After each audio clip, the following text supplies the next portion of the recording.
Magnetism. Magnets and magnetic fields.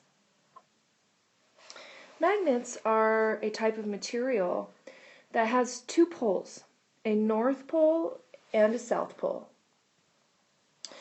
For example, let's say you have one bar magnet. On one side there's a north pole, on the other side there's a south pole. And then let's say you go ahead and break this bar magnet in half. What you end up getting are two bar magnets, each with two poles.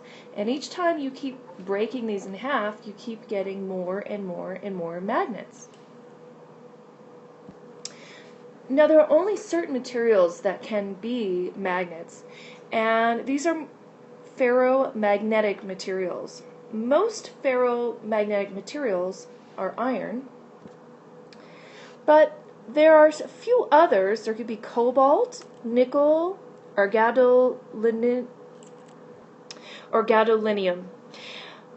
If a material is made out of one of these four items and has been exposed to a magnet, it can become magnetized.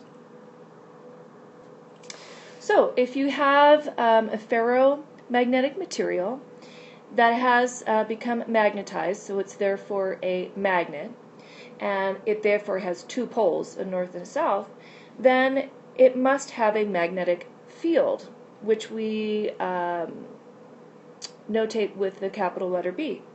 And when we have a magnetic field, then we can also draw something called magnetic field lines.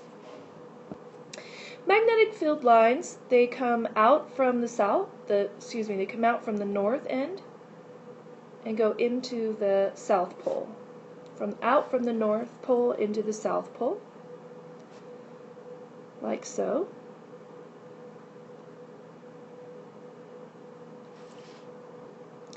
So these are magnetic field lines.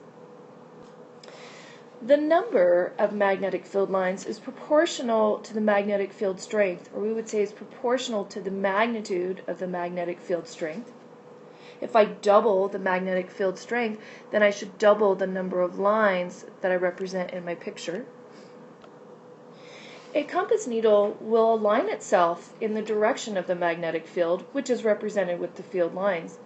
We could also say that a compass needle is deflected or moves in the presence of a magnetic field. And all this information can be quite interesting, since the planet that we live on is a big magnet. And so the Earth has a magnetic field. And so here's the Earth. And typically when we talk about the Earth, we will say that the Earth has a north pole.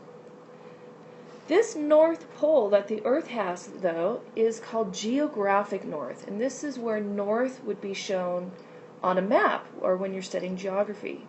But in actuality, this is where the magnetic south pole is. So there is a south pole here, and that's the magnetic south. So we have a geographic north, which I've represented in black, and then in blue over to the right we have a magnetic south. And then, as you can see here towards the bottom, we would have a geographic south in black, and we would have a magnetic north here in blue. For terms of the magnetic poles on Earth, I like to imagine sometimes the Earth is like a bar magnet. And here's our north pole, here's our south pole. Now the magnetic field lines will be coming out of the north pole, magnetic north pole, into the south, like so. And because of this, hopefully you can see that the magnetic field lines are parallel to the surface of the Earth. One of the fascinating parts about the fact that the Earth is a magnet and therefore has a magnetic field is that we are protected from radiation that comes from space to Earth. This magnetic field helps deflect a lot of this electromagnetic radiation that would normally bombard the Earth and bombard us. Now, very interesting idea is that electric currents can actually produce a magnetic field. In this drawing, I have a current-carrying wire moving upward, and in blue, this is the direction of the magnetic field that comes from the current. So in blue, we have our magnetic field. There is a way to determine the direction of your magnetic field if you know the direction of your current, or vice versa, and that's by using something called the right-hand rule. The way you do the right-hand rule is you put your thumb in the direction of the positive current, or the conventional current, and then your fingers will curl in the direction of the magnetic field. So in this case, the magnetic field is in this direction right there. We'll practice this more in class. Okay, so now I want to talk about a magnetic force on an electric current in a magnetic field. So if you have a magnetic field that comes from an electric current, there is also a magnetic force. And so a magnet exerts a magnetic force on a current-carrying wire. And there's a formula for that. So this magnetic force that is exerted on a current-carrying wire from a magnet is equal to the current going through the wire multiplied by the perpendicular magnetic field multiplied by the length of the wire that is in the magnetic field. So let's say I have a uniform magnetic field to the right. I have a wire with current-carrying wire I, and the length of the wire in the magnetic field is right here.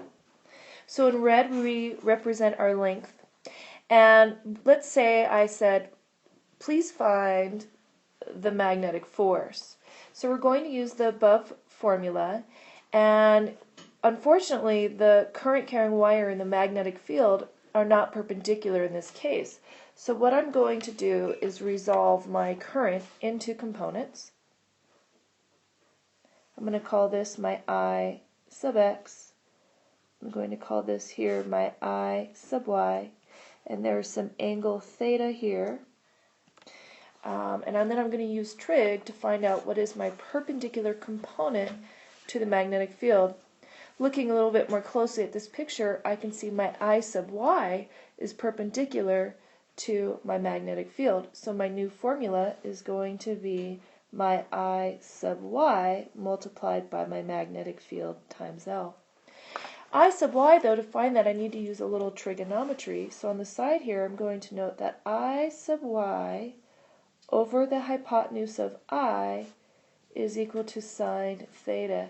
So I sub y is I sine theta.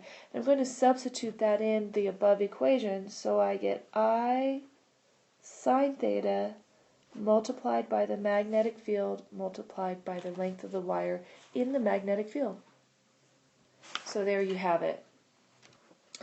Now the unit for magnetic field is the Tesla, or capital T, and that is the SI unit for magnetic field. So whatever other unit we may have the magnetic field in, we need to convert to Tesla. Another common unit for magnetic field is the Gauss. Now 1 Gauss is equal to 1 times 10 to the minus 4 Teslas.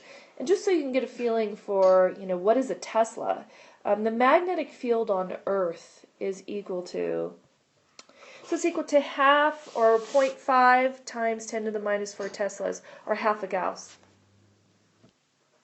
Okay, let's do an example. Okay, so we have a wire carrying a 30 amp current.